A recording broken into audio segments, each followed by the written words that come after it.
What's up, everyone? Welcome back to the Outlier podcast. I got Doomberg here yet again. We are going to talk about all things macroeconomic, geopolitical. And as we were talking about just for a few moments before we started the recording, there is literally no shortage of things to talk about. So before we dive in, welcome back. Great to have you.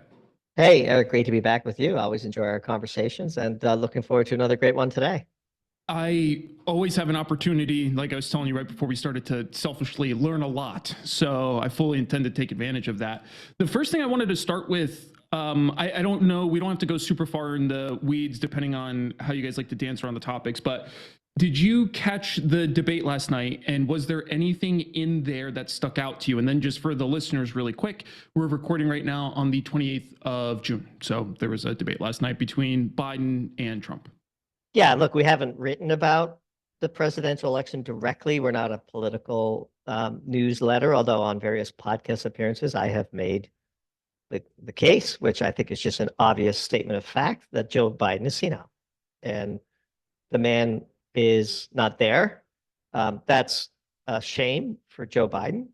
And it's a scandal, I think, for the Democratic Party and for the cadre of enablers that have surrounded the president and have decided that they thought that they could trick the American people into thinking that a man who is obviously suffering from serious cognitive decline could not only be president, but run for another 4-year term. And I think, Epsilon theory, Ben Hunt put out a great piece this morning, which basically said that this was a narrative shifting event. It was a watershed moment in U.S. political history. And look, this is not a partisan statement. Like Joe Biden's mental decline, even in the 4 years, I mean, the signs were there in 2020, but in the past year, it's become undeniable. And he is unsuited to be president of the United States. And if you disagree with that, then that's like on you. Like you could be a lifelong Democrat, and many lifelong Democrats were panicking last night based on the reporting that we've seen, the commentary on CNN and MSNBC. And I didn't watch the debate. Again, we're not a political newsletter. I'm far more interested in what's going on in the energy world. But of course, who is president of the United States impacts U.S. energy policy in a significant way. And the U.S. is the world's largest energy gigapower. And so the presidency of the United States, of course, matters to the work that we do. But I say this like as an outraged citizen. Like, who did they think they were? Like, this was obvious to you, I assume, long before last night, that Joe Biden is not fit to be president. And like, how is it that in 2024, it took a nationwide televised debate, forget nationwide, worldwide televised debate, for what has been obvious to anybody who's paying attention to suddenly become the thing that everybody already knows, to put Ben Hunt's language on the situation. And so I think it's a very sad night, sad for the president, sad for the party, sad for the country, sad for the world. What a joke. I mean, there's no other way to describe it. Last night was a fiasco, and the enablers who allowed it to happen ought to be ashamed of themselves. Now, if I'm not mistaken, the debate last night actually got shifted originally. And I was seeing something, and again, I'm really not interested to go super far down the political rabbit hole myself, but there's a specific macroeconomic tie-in that I'm going to lead us to. One of the thesis I've seen floating around is that the debate was shifted to potentially highlight Biden may or may not be suitable and to provide time for a replacement if the Democratic Party wants to look for a replacement for him. Now, from in macroeconomic view, who are the people that you think can have the largest impact on the energy sector that would potentially replace him? Have you guys gone down that rabbit hole yet? Or are you kind of waiting to see what happens first? Oh, sure, of course. And we've seen those. I don't want to use the word conspiracy theory because I don't like that phrase, but I've seen those hypotheses, which would explain why this debate was so early. It's pretty rare to have presidential debates before the conventions. Right. And it was odd that Biden insisted on having this debate, or the people around Biden. Based on last night, it's pretty clear, who isn't making, various critical strategic decisions around the Biden campaign. So I don't doubt. And by the way, the coordinated response from the sort of left part of the media, sort of universally saying that Biden needs to step aside was interesting. Although who could argue based on that performance that that isn't the only logical conclusion that you could make. Now, I'm seeing reports today that Biden has steadfastly insisted that he will remain on the ticket, and absent intervention, 25th Amendment or whatever it is, there's no legal way for the Democrats to switch jockeys at this point in the electoral process. And if Biden insists that he will continue to run for president, then I don't understand, absent intervention and sort of involuntary intervention, how anything happens. And in fact, I was talking to a few friends, obviously everybody just group texting and so on. I don't know how it can be that you are unfit to run for president, but you're still fit to be president.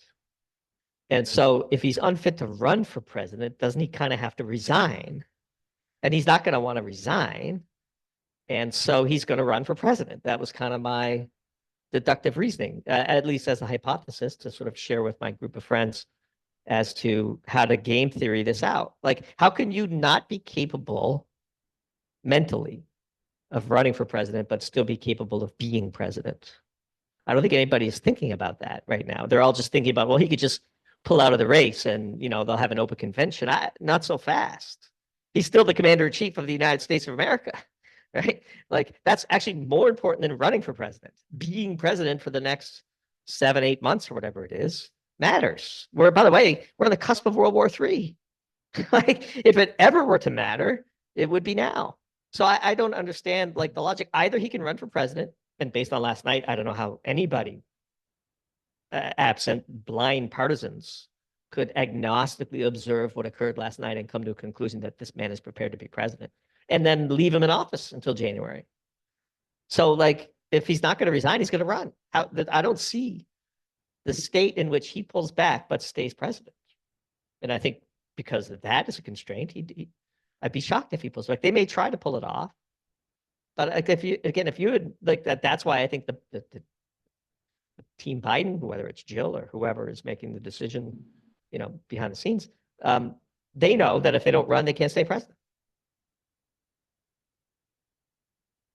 Now, to steelman the same argument, do you think that their focus on staying president would be so powerful that they would risk a higher probability of losing a Democrat in office? I think if there's anything that we have seen from these 80 plus something year old politicians is they never want to leave. It's funny you bring up that point on the age, because the other thing I was going to ask you about is, again, kind of tying it back to the evolution of energy. To me, it seems really interesting that we continue to have older minds, even because Trump's not young either. So no. Yeah, like, we have a series of older people that are vying for presidency. And I'm curious if that kind of just function of age and paradigm that comes with that age has an impact on the way you view the next 4 years of energy as compared to what it could look like if somebody more, I don't want to say progressive necessarily, because that has a bunch of different connotations, but I guess more just temporal in terms of their views of energy and the evolution of energy. Do you think that the age bracket, even that we're talking about, has a pretty significant shaping function on what the energy picture looks like for the next 4 years? I think the age bracket, the dominant feature of the age bracket is impossible for anybody who's been in Washington for that long to not be corrupt. And so, in my ideal world, and look, I get that there's a whole half of the country that think Trump won the 2020 election. I think it's important to acknowledge that that there are important questions in this regard, and many people hold strong views that the election in 2020 was not on the up and up. And that if that's true, and if you believe those things, and I'm not saying that I do, but I'm acknowledging that some people do, and if they believe those things, they think Trump deserves another shot. And I think if you just look at the dominant way in which he won the Republican nomination, it's pretty clear that a fair number of Republican primary voters must believe that, because they sent him back to the ticket despite all of the baggage, real, invented, fabricated, or otherwise, that the man undeniably has. And so he's the Republican nominee, and I think that needs to be respected. Now, in my ideal world, which can't exist, wouldn't exist, we would have had a three-way race between Gavin Newsom, Ron DeSantis, and Joe Manchin as an independent. And from an energy perspective, they all have different views.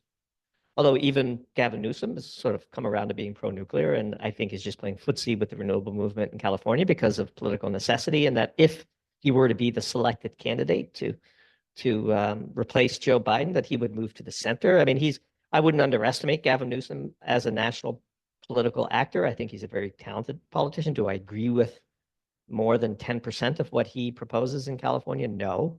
But again, as an agnostic observer with no skin in the game, I think he's a formidable political candidate. And in fact, there's a bit of a contrarian view that last night was bad for Trump because it makes it obvious that Biden needs to be replaced and his replacement can only do better.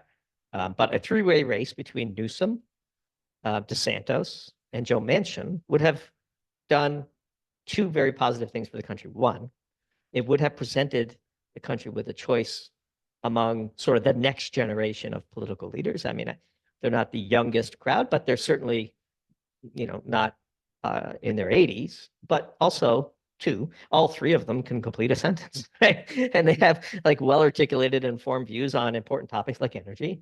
And we could have had a civilized debate and give the people a set of three relatively talented next generation type presidential candidates to choose from. And we don't have that right now.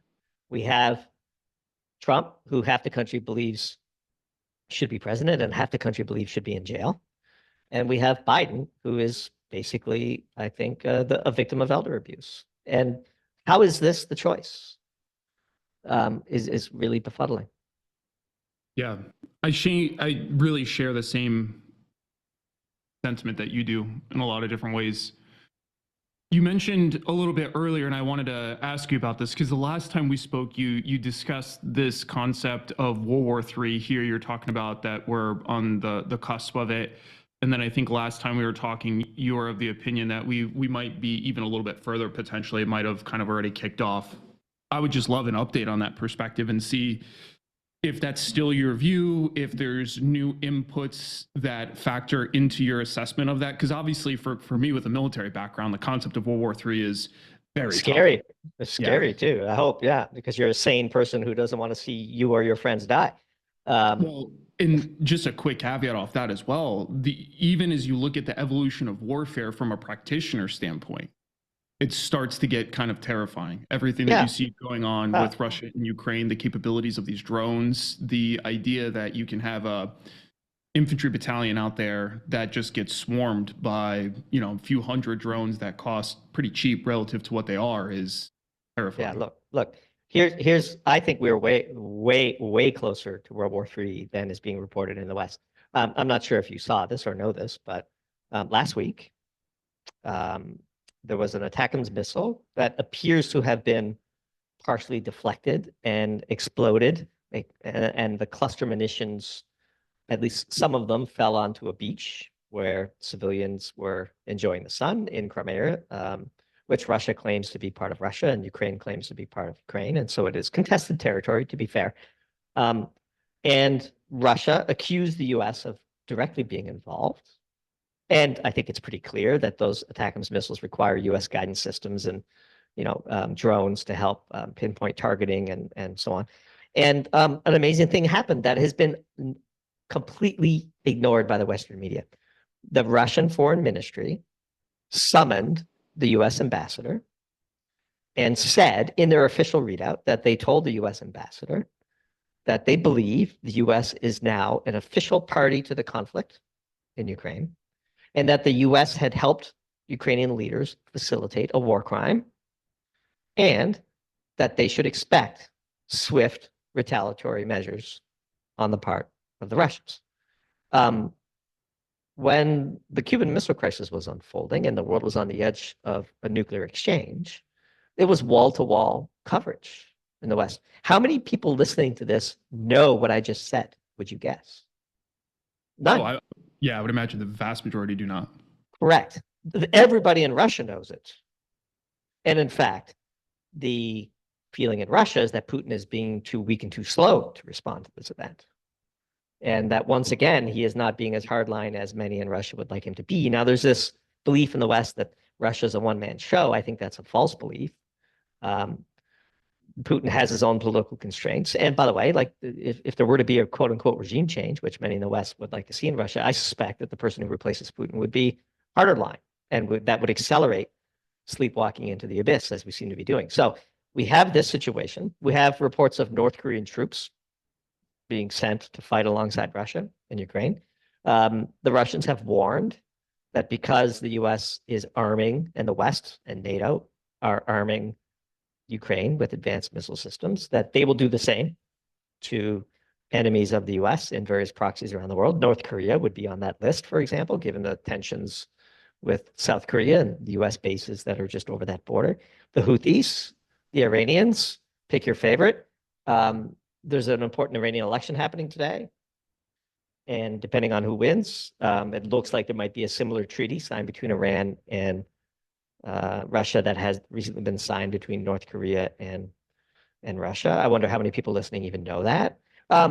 The rest of the world knows it. The rest of the world sees it. They're treating it like World War III. If you read the Russian propaganda, if you read the Chinese propaganda, they believe and talk as though they were already in World War III. And they are explicitly saying they're fighting the US and NATO, the Atlanticists, as they would call them. You may think that's nonsense, but that's not what they're telling their citizens. And I think it's important to know what's being told to the citizens of our geopolitical adversaries. Look, if the president of the United States, which is kind of funny to say after our first discussion, honestly believes that the US should declare war against Russia over the Donbass, then we should have a debate in Congress and declare war and send our troops and treasure over there and fight for it. This sleepwalking our way in and sort of partially doing things, but pretending as though we're not directly involved is only escalating the situation. I would like for my congressperson to cast a vote before my draft eligible children are, pulled up and sent to war. Like the US Constitution was designed such that Congress declared war, right? You need the approval of Congress to go to war. We are in a war with Russia today. I mean, we are in a direct kinetic conflict with Russia today, a nuclear superpower, and they're warning us that nuclear arms are not out of the question, and that if we don't pull back from the brink, there will be an escalation, which could lead to an uncontrolled explosion, literally. And that's fine if the president believes that the US should formally go to war over the Donbass. Then let's make the case. Let's have the debate in Congress. We're going to end up in a war without having had declared one, because we kind of already are. And that's what's really amazing to me. Like, we blew up Nord Stream 2. Like, we blew up the Nord Stream pipelines. Let's just call it like it is. We wantonly destroyed a decabillion-dollar energy infrastructure owned 50% by the Germans, and then pretended as though we didn't do it. And everybody is sort of winking and smiling and saying we didn't do it. We blew up those pipelines. Do we have conclusive evidence of that? I mean, how much evidence do you need, Eric? I mean, the president said he was going to do it. It happened. And magically, all of the intelligence agencies around the world, it's like the immaculate destruction. Nobody can quite pinpoint who did it. Everybody knows who did it. And I can assure you, Putin knows who did it. Xi Jinping knows who did it. The Iranians know who did it. We didn't. I mean, I think it's pretty conclusive at this point that the U.S. blew up Nord Stream. If you look at Seymour Hersh's reporting on the matter and the complete lack of the ability to pinpoint who did this dastardly thing, I think the evidence is there that we did it. So just out of curiosity, though, like obviously it's a super bold claim, and the evidence that you're citing there is a lack of evidence. To me, that isn't a logical conclusion. Like I get the inference. So just to be clear, Okay, let me give you the full evidence. In the weeks before it happened, and when the war broke out, Joe Biden explicitly said at a press conference that Nord Stream will not happen, and we will make sure that it doesn't happen. And when pressed as to why that would be the case, he specifically said, it won't happen. Okay. Mm-hmm. Suddenly the pipeline gets exploded, Mm-hmm. and there's reports by reasonably credible people that the US did it. The denials have been relatively flaccid. And in the end, if we had strong evidence that any other actor was actually involved in this, don't you think we would have seen it by now? I think if there was evidence of another actor, I would agree with you. But again, like I wouldn't, at least just in my personal opinion, and you guys Sure. are more informed than I am. I don't disagree with the inference you're making. I just think it's a leap to say this conclusively happened. Oh, look, I mean, I just think at some point you have to decide that at least all the players involved believe this to be true. I think it is conclusive that Russia believes the US blew up the pipeline, and you could draw that conclusion by what Putin said to Tucker Carlson in their interview. And if Putin believes it, the Chinese believe it, and the Iranians believe it, and so we may as well just assume we did it as the in the scientific method, the theory that is consistent with the evidence and is not nullified is actually a real thing. That's how science works. You propose a hypothesis, you test it against the evidence. If nothing nullifies it, that hypothesis becomes a theory. And unless and until there's definitive evidence against that theory, that is the operating assumption of science. And so I'm sort of coming at this from a scientific perspective, which is I've been waiting for somebody to nullify the hypothesis that the US blew up the Nord Stream pipelines, and there is no evidence that we didn't. And the theory that we did fits all of the observable data. And so until somebody comes up with a nullification of that, I think we need to operate under the assumption that we did. And so maybe I was a little looser with my original characterization of it when we first went down that road, but I think it matters. I think like everybody sort of winks and smiles and knows that we did it. And certainly the Russians believe that we did it.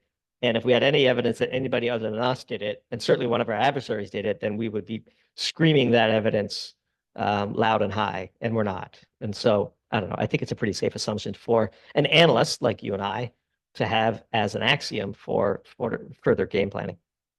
Yeah, and I think it's a fair logical thought process. I think like the way that you assess it in the logical flow, no debates there. But I think the only other thing to note is like who killed JFK? I mean, at some point, who did kill JFK? It's actually defined to be unknowable, which is probably a whole other podcast. But. Yeah. But that's and that's kind of the point, because I also think it's really dangerous to predicate a lot of the thought process on like what Russia is messaging or what Russia says to have happened. Because if you listen to that same Tucker Carlson podcast, who I actually think Putin was very articulate, and I learned a lot about their perspective. But after a fair amount of digging, there's also a fair number of inaccuracies that he's very right. So all I'm saying is that for people listening, I think it's important. I think it's completely okay to look at a breadth of evidence and to come up with a hypothesis about it. But when we move into the realm of theory, this is something that's like repeatedly tested and observable with multiple tests that yield the same result. So right now, the primary tests are somebody said something, it blew up, other people say something that are all aligned with their individual incentives. Just from a skeptic standpoint. If I put you on a lie detector test and said, do you think the US blew up the pipeline? I mean, I think you would probably have to say yes at this point. My genuine answer is I genuinely don't know. Okay. Well, my genuine answer is I would say yes. Yeah, and that's fair, and that's totally fair. Yeah. And the only reason why I like going down that thought process anyways is because I really respect the way that you form a hypothesis and the way that you guys look at these different dots, because I think it's good for people to see different thought processes and how you connect them. So that I think is really informative. So anyways, thank you for diving into that. I didn't mean to derail us too far. No, of course. No, I enjoyed it. And by the way, like again, if credible evidence nullifies our current working hypothesis, I would call it a theory, that the US did this, we would be the first to write it, admit we were wrong, understand how we got it wrong, and try to learn from it. So, I mean, we have a philosophy that mistakes should be rare, admitted to, corrected, and learned from. If you told me I had to bet my mortgage on who done it, I think I would sleep pretty soundly on the bet. That's a fun, see, that's different than like, who do you think? For me, when I think, who do I think? I go with my genuine feeling. But if that was, you have to pick somebody and bet on it, That's a different scenario. I like that framing better because it Well, makes it that's the trader's mindset, right? I it mean, forces a decision. Yeah. Well, Yeah. the cool part about a trader's mindset is I get to pass on anything that I don't have a formed idea on. I can say, ah, that looks weird, but then I Yeah. just go into something else. But anyways, really, really interesting. So going all the way back though to kind of this escalation, you were talking about Nord Stream before I kind of derailed us. And you were talking about this just growing breadth of escalations and tensions between Russia and US. So going back to this broader World War III hypothesis, I have to then preemptively ask, like, do you still view MAD as a theory, a working theory, or do you think that that's potentially going by the wayside here? Because you're talking about nuclear escalation, but to me, obviously, then the next logical inject there would be MAD. Yeah. So for those that aren't familiar, MAD stands for Mutually Assured Destruction, which was a core foundational sort of this strategic ambiguity between the two sides allowed that to become the foundation of détente until the Soviet Union fell apart. And I think, as perverse as it sounds, it was a system that worked rather well, as evidenced by the fact that we have not blown the planet up in a tactical nuclear exchange or strategic nuclear exchange. I get the feeling that the Russians are far more serious about war. Well, look, the war is on Russia's doorstep, not on our doorstep. The Ukrainians and the Russians have a very long history. The Ukrainians and the Americans have far less of a history. From the Russian perspective, as articulated by Putin and everyone else in the sort of Russian sphere of influence, this, in their mind, is an existential struggle. And the US, certain leaders, who I find their comments to be rather dangerous and reckless, are saying things like, hey, we can, it's a great return on investment because the Ukrainians are fighting the Russians and we're weakening the Russians, but no American soldiers are involved, and so on and so on. Well, to the Russians, this sounds all very rather cynical. And, we saw the Russian Navy sail to Cuba this time and dance around a little bit outside of Miami, and who knows how serious that was. It didn't seem to make much news here. But okay, let's take a step back, Eric. Why do we care about nuclear proliferation?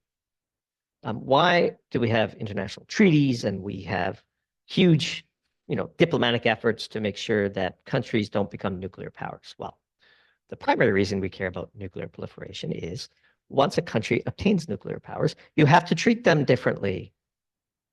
They hold within their capability the potential of doing existential damage to the United States. The reason we don't want Iran to get the bomb and the reason we don't want North Korea to get the bomb is because once they do, we have to treat them differently.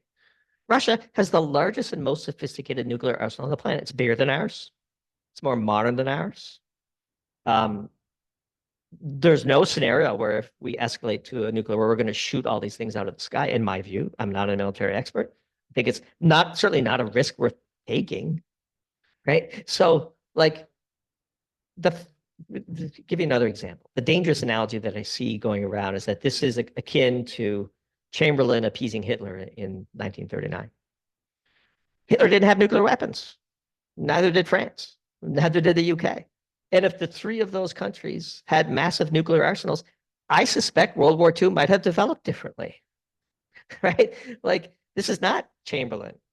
You might think Putin is Hitler, but Putin is Hitler with the world's largest nuclear arsenal. And if Hitler had the world's largest nuclear arsenal, I don't think that the war would have been resolved kinetically.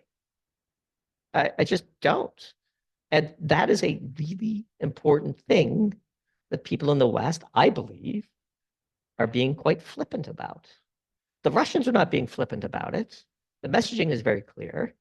This is existential to them. They have nuclear weapons for a reason. If NATO keeps interfering or participates directly, they are not ruling out using nuclear weapons. Why have them if you can never use them? We're launching, we gave approval for Ukraine to launch Western missiles into sort of 2014 Russian borders. That was a big no-no for decades, and we wouldn't tolerate it. Imagine Russia was providing missiles to Mexico and they were launching them into Texas. Now, look, if you're from Ukraine, all this is very enraging to you, what I'm saying. We don't have a treaty with Ukraine. They're not a NATO member. We might like the Ukrainians. We might think that Putin is acting in a dastardly way. But unless and until Putin overtly attacks an Article 5 country, which then gets back to my earlier point. All fine and good. Let's declare war, but let's have the debate. Let's present it to Congress. Let's decide as a country that we're going to overtly embark on a kinetic war with a nuclear superpower over the Donbass. And people will say, "Oh, well, if you appease him there, he's going to roll on Poland and all." Great, let's have that debate. Like, if we're going to have a war with Russia to preemptively defend Europe, then we need to have that debate. We're not having that. That's, and look, it might sound like I'm a stickler for the rules, but look, we have rules. We have a constitution. We have a Congress. We have separation of powers, and like, there's a process. When Japan attacked Pearl Harbor, what did Roosevelt do? He gave a speech to Congress asking for a declaration of war, which Congress dutifully did. Great. That's the way it's supposed to work. Why aren't we doing that now? We kind of want to have it both ways. Like, we're going to send money over there, but we're going to do things that the other side is openly telling us is the equivalent of declaring war on them. The U.S. ambassador to Russia was summoned by the Russian Foreign Ministry and told that there will be retaliation against U.S. military. Like, that's a major thing. We ought to be discussing it. I don't think that's a partisan thing. It doesn't make us pro-Putin. It doesn't make us pro-Russian. It makes us pro-American. Like, what are we doing? What are we doing? Last night's debate is the lens through which we watched last night's debate is this lens, right? Like, how could we, like, what is Russia and China and North Korea thinking when they watch that debate? It's really, I mean, Eric, we are living in very historic times. And it's amazing to me. You watch CBS, ABC, NBC News, CNN, even Fox, and nobody's talking about what happened at the foreign ministry in Russia. Everyone in Russia is talking about it. Why aren't we? We're just going to wake up one day and there's a carrier sunk. What do we do then? It's not impossible, by the way. So I don't know. I call me crazy. I think before we embark on a kinetic war with a nuclear superpower, we ought to at least have an open, honest public debate about the risks and rewards and the consequences of our actions. I think it's a fair point. It's one of those things that kind of generally imagine a lot of those conversations are happening, but to your point, they're not known. And out of curiosity, when you were talking about that derailed missile over the beach, I just Googled it out of curiosity to see what would come up. And I didn't see any US news media in like the first 15 results. Yeah, so blackout. Yeah.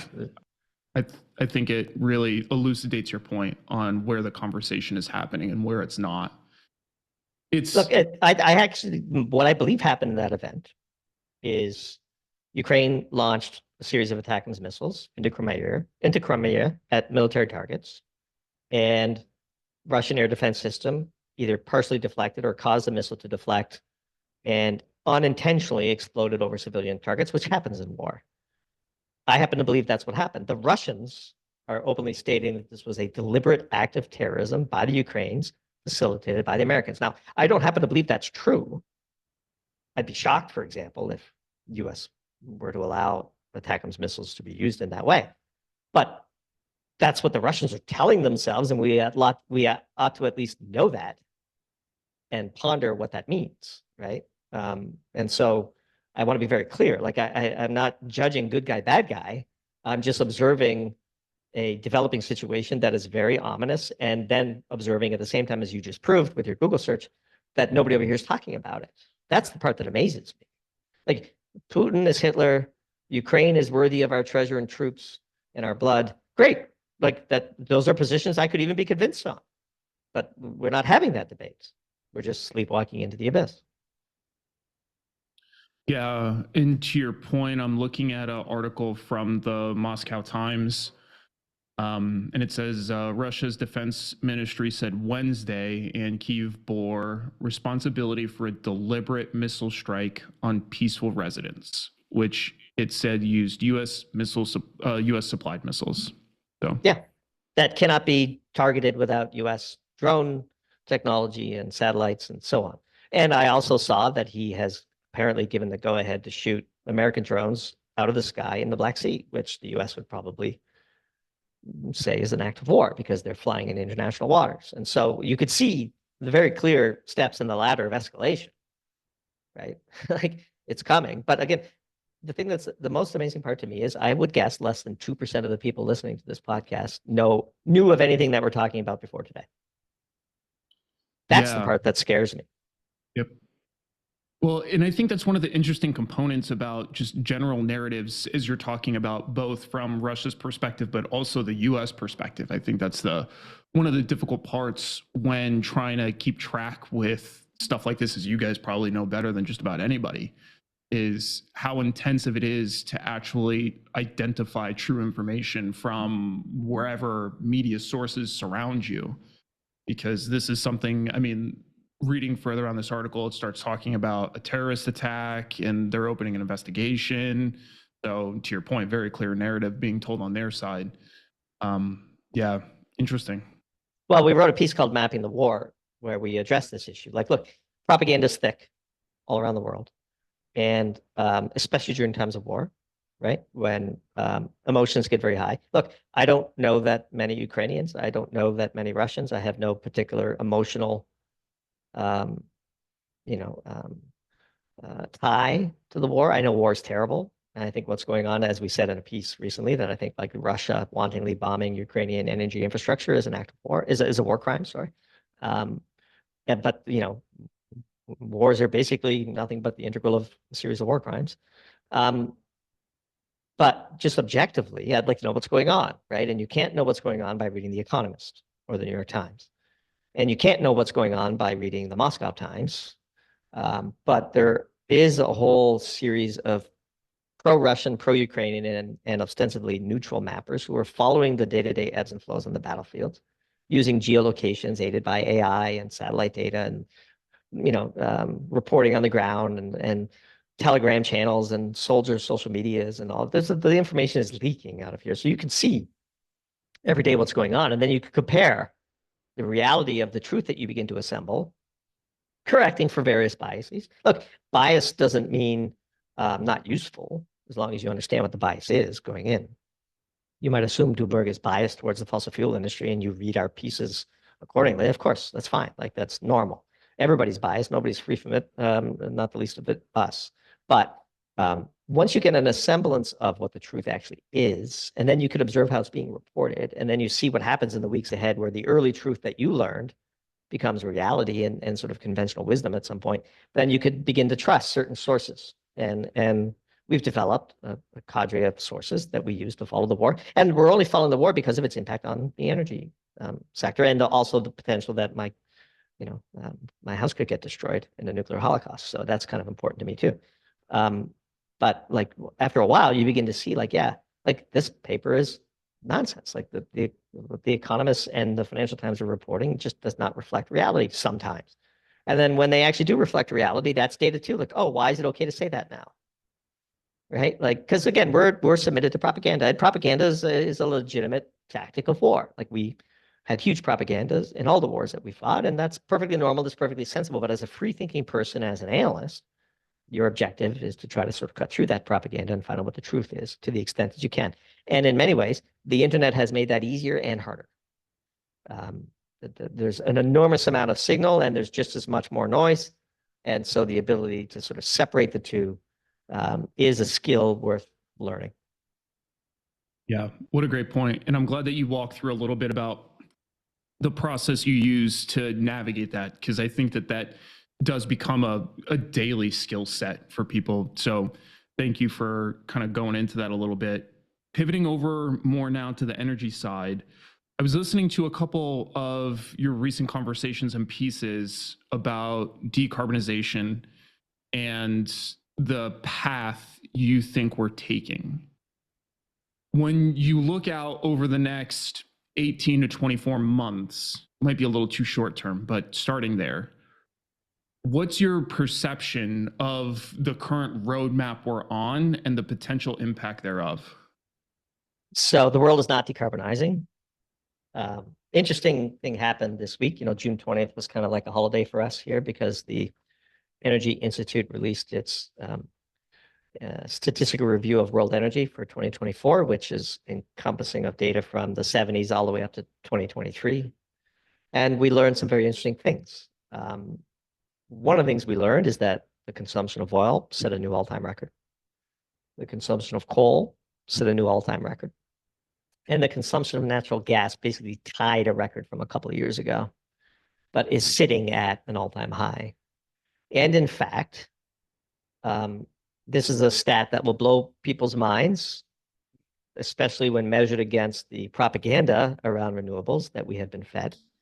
The world added 7.5 exajoules of fossil fuel energy in 2023 compared to 2022, and only added 5 exajoules of renewable energy in 2023 versus 2022. In other words, we added 50% more fossil fuel energy than we did renewable energy, which is not something you would conclude from reading The Economist or the New York Times. Why is that? Our long-held view is energy is life. All humans everywhere want a better life. It takes energy to improve your standard of living. Therefore, every molecule of fossil fuels produced will be burned by somebody somewhere, and local restrictions against such activities only change who gets the benefit from it. Most of the Western countries, well, all of the European countries in the European Union, none of them produce any meaningful amounts of fossil fuels. So Norway and the UK aren't in the EU, and they both produce a meaningful amount of fossil fuels, to be fair. But the balance of the EU produces no fossil fuels. Therefore, their behavior is irrelevant to carbon emissions because every molecule of fossil fuels produced will be burned. And since Europe doesn't produce any, they can't stop producing, and therefore they can't really bend the arc of carbon emissions.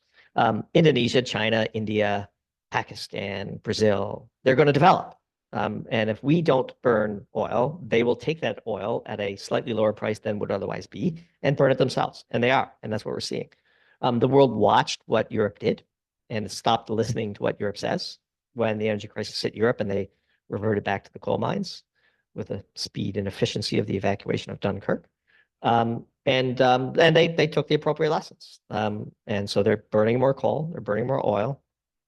Natural gas is, and by the way, even the US is like the total hypocrite on this. We produce 20% of the world's oil and 25% of the world's natural gas in 2023. Who are we to tell the rest of the world? We know that demand is gated by production, and we're producing. And so I think it's a farce. I think the world is not going to decarbonize. We might slow the rate of growth of the consumption of fossil fuels, but we're not going to decline. We're not going to stop consuming fossil fuels. There's 7 billion people that don't live in the G7 that would like to have standards of living that are comparable to the G7. And unless we're going to forcefully stop their development, which I don't know how we could even do, they're going to develop. They're going to burn more. They're going to use more nuclear. They're going to maybe install some wind turbines and solar panels. But if they do, it's just going to be additive. It's not going to displace any fossil fuels. It might displace. Look, Ireland could cut its emissions to zero, and it would be a measurement error. Like what Ireland does, what Germany does, what France does really is irrelevant. What matters is what China does, and what India does, and what Pakistan does, and what Brazil does. And they have been made it very clear that they're not signing up for preemptively stunting the development of the standards of living in their country in the name of climate change. And so there will be no decarbonization. You could mark that down. So what do you think about the policies that we're seeing coming out that obviously are messaging that angle? Do you think that they're just kind of positioning a statement, more of trying to virtue signal almost? Or do you think that there's any world where eventually we get to a point where we do try to pivot away from fossil fuels? Well, there is no scenario where we pivot away from fossil fuels. I mean, that is, in our view, just not going to happen. And I think most of the people involved who have only ever worked in government or at a university believe what they say. Like, I just think they're wrong. I mean, like, I think there's a core group of hardcore Malthusians who would like the world to use less energy and for the world to have less people on it. That's nowhere near the majority. I think the majority of people were brainwashed in school, went to university, worked for government, or work in public affairs at a B2C company where branding is all that matters, and they're not trained in science, and they haven't really thought through the issues, and they believe the nonsense that we can create a utopian world of energy abundance with just solar and batteries. The grand perpetual motion machine where battery materials immaculately appear and don't need diesel to mine them, and so on. Like, and you know, vast majority of people have no understanding how the grid works, the difference between baseload and intermittent, why, inertia in the grid is being degraded by the forced introduction of solar, and this is causing not just the reliability, but the quality of electricity to degrade, and this is causing end consumers to have serious problems in their manufacturing and so on. There's a giant fallacy, which we're reporting on next, is that the grand sort of conflation that occurs is that we look at a temporary period of the cost to produce solar when it's really sunny and there's too much electricity and we don't know what to do with it and the price goes negative. And we conflate that with the average delivered cost to consumers of electricity. And anywhere where solar is, not anywhere, but on average, where there's more solar, prices go up. Solar is not cheap. It's expensive to incorporate solar into existing grids. And you can't create a grid based on just solar and batteries that is economical because batteries are too expensive and the materials don't exist.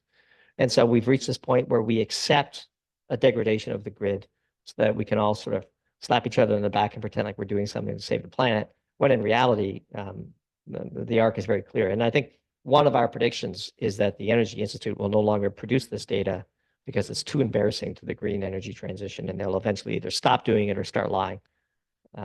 Because like it's a truly embarrassing document for all the trillions that we've wasted chasing these energy unicorns.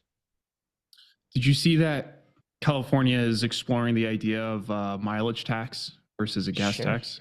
Yeah, they have to, because look, EVs are great for California, by the way. I lived in California and I didn't drive more than 100 miles a day. I don't have EV. It's sunny there all the time. It's not winter. Batteries don't do well in the winter. But electricity is expensive in California. Again, we're just running some analysis. Like California, if there's one place in the world where solar should work, it's California, right? Why? Enormous amount of sun, lots of land that people don't live in. And the electricity demand scales with the solar cycle. In other words, because it's hot there most of the time, people run their air conditioners during the day and less so at night. And that's when the sun is shining. So it should work in California, right? California is the largest producer of solar in the country as a percent of their generation of electricity, like 40% plus or minus. And they're the second most expensive place for electricity for consumers. Like if solar were cheap, why are Californians paying the most for electricity when they have the most solar? That's where it should work. Look, solar can never work in Maine because the energy needs in Maine in the winter come at night when it's cold and the sun isn't shining. And so there are certain spots of the country where an electric vehicle and even some solar makes sense potentially. But like to say that Alaskans should be driving electric vehicles is to admit that you have no idea what you're talking about. Like Canadians aren't going to be driving electric vehicles in the dead of winter in Alberta. Are you kidding me? It's not going to happen. Right? It's just not going to happen. And by the way, these are very large states and provinces that people drive long distances all the time, and there's just no substitute for diesel in a long haul drive. Now, maybe you could do some hydrogen trucks and combustion and all that stuff, but in reality, it's not going to happen. And the next piece is tentatively titled, "No, solar isn't cheap." And we're just going to give you the three arguments you could use at the holiday dinner table when that annoying relative of yours struts their green bona fides. When you think about the evolution of solar, do you think that there comes a time where we could have enough storage capability, acknowledging that that uses a lot of fossil fuel to produce and maintain the storage capability? But if we do have the ability to build enough storage capability, that if we did set up really large solar farms, that we could offset a meaningful amount of fossil fuel usage? So there's a couple of ways in which it can work in theory, and it's important to acknowledge those because they demonstrate what's possible and what's not. So Norway gets an enormous amount of its electricity from hydro, Mm-hmm. and hydro is, they are probably the country that has perfected their energy policy more than any other. They have hydro, a really green grid. They develop their oil resources for export, and they save the profits by developing those resources for future generations in the sovereign wealth fund in a very mature and conservative way. So Norway has enormous hydro, and one of the things about hydro, it's relatively easy to load follow. And so hydroelectric dams act as a giant battery. You can keep more water behind the dam or let a little bit more water out as the ebbs and flows of the intermittency of renewables demands. So that could work. And to an extent, it could work with some of Norway's neighbors because they export electricity. But in a year of a drought, they wouldn't want to export that electricity, and they would put their neighbors at risk if they were depending on this giant battery. Now, that's one scenario where it could work because that's a huge battery that doesn't require materials. Having said that, we're not going to go about damming all of these rivers in North America. Like we did it in Quebec, and we killed untold numbers of caribou and displaced people and spoiled indigenous lands on a scale that would be impossible to imagine that anybody in the U.S. would sign up for today. So water storage behind a dam as a battery enables a certain amount of intermittent renewables to be introduced into the grid with minimal disruption. Totally see that point. In a world where we make a meaningful dent on US, for example, we would need batteries. Now, there has been some interesting technologies developed that could, again, enable more renewables, which is thermal batteries, which take excess electricity during times where it's being overproduced, and they store it in the form of heat in a relatively efficient way, and industry could use heat. So that is, again, an exception that proves the rule. It shows you certain narrow ways in which you don't have to have expensive batteries with lithium and all the other metals that go in them that are nickel and cobalt and so on, where there are scenarios where it could do okay. And again, in the Sun Belt, it's called the Sun Belt. It makes sense to have some solar in the Sun Belt. I think you could load follow a lot, and your base load power plants are less torqued around. Now, if you had a bunch of wind, that complicates things because the wind isn't as predictable as the sun, but there's room if you had to. Now, I don't think we have to, because if we truly cared about carbon emissions, we'd just build nuclear plants. But we don't. And so is there a world where a certain amount of solar isn't all that disruptive and might even make a bit of sense? Sure. We're not absolutists. And might that be politically worth doing just to sort of appease the carbon counters and move on and let industry do its thing? Maybe. But I don't see a scenario where, well, let's put it this way. One of the things we've called for, and others have as well, and I should give credit to an outfit called the Manhattan Contrarian, who writes a pretty interesting and provocative blog. Why don't we just build a city of 100,000 people and run it just on solar and batteries and wind and see how they do? Like, let's do that before we decide we're going to put the whole country down this path. Let's build a city and design it to run on just solar and batteries with no imports from other regions, like a standalone experiment. Can a city of 100,000 people in a reasonable part of the country that gets good sun run just on solar and batteries, and what would that cost? And what would the failure modes be? And could industry thrive there? Like, I think we should do that. It doesn't even need to be, let's do a 10,000 person city. Like, let's run the experiment before we do it on a 300 million person scale. Why won't we do that experiment? I'd like to see it. Hasn't been done yet. So when you think about then the future of energy, obviously very firmly rooted in fossil fuels, I should say. If you were to think about the other side of your argument, is there a point in time that eventually you think fossil fuels are outpaced by some sort of other energy? No. I mean, it would be as simple as look, all primary energy is additive. And if you look at the percent of global primary energy demand that has been satisfied by fossil fuels, it is unchanged.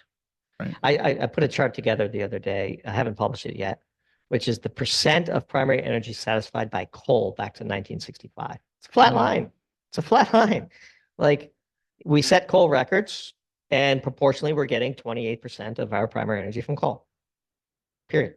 We just are, and we will. If you ask people that question right now, of course, how many would guess? The U.S. is burning less coal, right? Which means it's cheaper. By the way, coal's a solid. You put it on a cheap boat, and you can send it all over the world at such a scale that it costs nothing to ship it. Okay, we burn less coal in the U.S. True. So what happens to that excess coal that is produced? The gating function of demand for fossil fuels is production, right? Who produces coal? Well, the U.S. produces coal and still exports it, which is, again, not something that most people know. Indonesia is a major coal producer. China, Australia, Canada, all of these countries could start. Canada and the U.S. and Australia could put a meaningful dent on CO2 emissions from coal if they outlawed production. They haven't. It's a revenue generator. It's a jobs creator. And since they're not burning it, wink, wink, it's not really their emissions. Well, it is their emissions because the gating function of demand for fossil fuels is production. Canada, the US, and Australia could meaningfully dent global consumption of coal. Now, what would happen if we did that is we would see mass starvation. We would see grid down scenarios in the developing world. We would see political upheaval. We would see a catastrophe. So, like, we're not really walking POC here, right? Like the US is a net exporter of coal. We produce 20% of the world's oil and 25% of the world's natural gas, and we have 90 nuclear reactors and all kinds of solar. And I don't see people consuming less energy because we're adding solar. We're just living better lives because everybody everywhere wants a better life. So no, I don't think. Again, the environmentalists are so opposed to nuclear that that's the only technology that I think could really meaningfully dent things.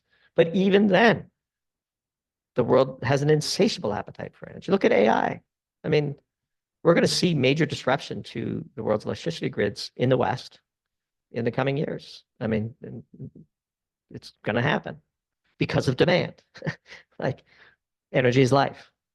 AI, it radically improves some people's standard of living. It certainly helps with our work. It's an amazing technology. And the demand for that is like saying, like, we're going to limit the amount of iPhones. Like, it's not going to happen. Like, people are going to use AI, and entrepreneurs are going to figure out ways to divert current energy resources to serve that by offering a higher price. And that's going to price people out of the market. And that's just going to create the demand for more energy. So no, the global demand for fossil fuels is an upward sloping line with a mild sort of sinusoidal wave aspect to it. Grew 1.5% last year off a very large base. And if you look at the slope of that line, it's roughly 1.5 to 2% a year for decades. And there's no evidence, none, that that trend is going to change anytime soon. And anybody who claims it has already done so or thinks it will is dreaming. I also think, just from a behavioral standpoint, exactly as you're highlighting, it seems humans in general expand to the space around them. So to your point, the probability of us getting to a point where we say, okay, you know, I'm good now with all of my energy use, I'll just plateau here and stop so that we can slow down. Of course. Look, we wrote a piece called Apart at the Seams, where we talked about how the energy crisis in Europe might blow the European Union apart.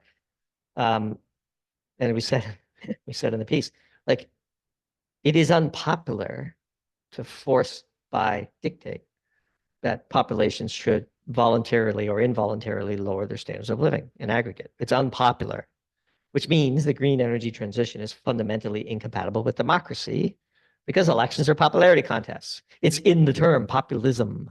Populism is the crowd's response to unpopular laws and rules imposed upon them by central planners. That's what populism is.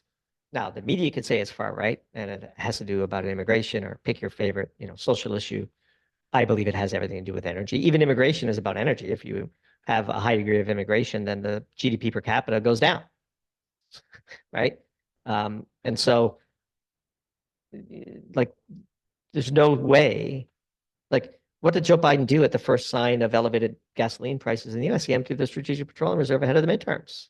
This champion of the environment emptied the Strategic Petroleum Reserves, which made gasoline prices lower than they would have been, which meant demand was higher than it would have been. If he was willing to walk the talk, he would have embraced $10 a gallon gasoline, because in some people's minds, that would have accelerated the shift to electric vehicles. He didn't. He emptied the Strategic Petroleum Reserve for political reasons, and he was correct to do so as measured by the political outcome of the 2022 midterms, right? I mean, if gasoline was $6 a gallon heading into October of 2022, the Republicans would be in charge of the Senate and the House by wide margins. He emptied the Strategic Petroleum Reserve, cut the price of oil in half, brought the price of gasoline to around $3 a gallon nationwide, which is politically important and palatable. And the Democrats outperformed in the midterms. I think there's a straight line. And that straight line, that example proves what will happen. For example, there's a giant shale field in California called the Monterey Shale that nobody knows about. And people don't even really know how much is there because nobody's looking, because everyone just assumes you can't really do that in California. At $300 a barrel oil, we could do that in California. The pressure to do so will be very, very high. So ultimately, the inelasticity of demand for life is infinite, and energy is life.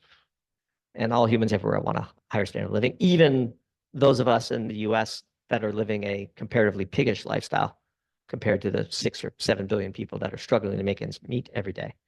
I think the BTU per capita use in the US is amongst the large countries, number one by a wide margin. There's a few small countries that outconsume us on a per capita basis, but meaningfully, we are between 4 to 10 times bigger energy hogs than the average developing country in the global south. Are we going to give that up? No. So I don't know. Seems like an awful lot of wasted time, effort, and money to get to the answer that it's obvious and dictated by physics. It almost goes back to that conversation we were having earlier about going up multiple sources to sort out the truth, right? Because the messaging you hear, especially I'm in California, so especially the messaging you hear here is all about how do we decrease energy use and we're going green and all that stuff. But exactly as you lay out your case there, it's very clear that there are lots of instances where people are having a dialogue about something esoteric, and then what we're doing is what we're doing. So you kind of have to collect data from different sources to actually see what's going on. Yeah, I agree. Look, and California is a unique case for a lot of reasons. Blessed with a disproportionate amount of sort of technology development, Silicon Valley, and a good tax base, and so on, and an amazing set of resources. But California, as we said in a prior piece here recently, California has like similar energy reserves, oil and gas reserves, to Texas. Texas is a global energy superpower, and California is a flaccid energy vassal. This is political choices, right? And California benefits from Texas directly and indirectly, because Texas keeps a lid. The Permian Basin is keeping a lid on global and national energy prices, oil being the former and natural gas being a glut in the US as the latter. That's not anything California's done, but the Californians benefit from that, which is fine. Texans benefit too, because they make more money than they would if California was developing their resources at the same rate. But California, the only difference between California and Texas is politics, right? And so it's certainly not geology. We're about at time here, but last question I want to throw by you is looking at the tail half of this year. What are you keeping your eyes on? What's most interesting to you? I think the outcome of the November election has to be top of mind. And I think whether or not things escalate in Ukraine or the Middle East or China also has to be top of mind. And that's one of our concerns after watching last night, that last night did not make such prospects less likely. I believe they made them more likely. So both of those events are what we would call sort of singularities, where the laws of physics or the laws of economics break down. It's very difficult to model what comes on the other side of that. If the US election is hotly contested and both sides, or half the country believes the other side stole it, that is a risk. There's succession risk in the US. Like the US is in a very bad spot. Like the democracy situation in the US is troubling. The disparity between the bloat in Washington, D.C. and independent-minded states has never been larger, except perhaps at the time of the Civil War, for understandable reasons. But we are here again today. I think, Texas in particular, succession risk is a black swan event on our board, a little higher than most analysts as measured by probabilities. So the election being a mess or war escalating are two very difficult things to model what happens after you go down that path. So, we try our best to model the odds, and hope and pray for the best. In our world, there would be no war. Everybody would have access to ample amounts of energy. Humans would be allowed to flourish. It's a shame that we don't live in that world, and we're not, naive enough to think that that's possible today. But that should be the shared objective of all right-thinking people around the world. Really interesting. I am so thankful for the opportunity to catch up with you again, and thank you so much for taking the time to share your perspective. I obviously will throw a link to your Substack in the video description. Is there anywhere else you want people to be able to look out for you?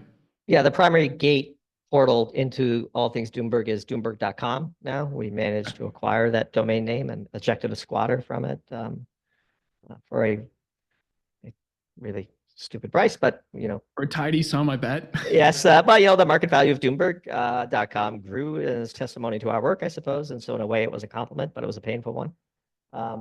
Yeah, Doomberg.com, you'll find all of our written work, our pro tier. We have two tiers. We have our subscribers who get our articles, and then our pro tier get an extra webinar a month. We just published our webinar on American Road Trip, a comprehensive tour of U.S. shale resources, which was very well received. And then all of our podcast appearances, including this one, you'll find a link to all of them there. But look, Eric, always enjoy talking to you. The hour just flies by. I'm happy to come back any other time you'll have me, and I really enjoyed it today. Awesome. Thank you so much. We'll catch you guys next time.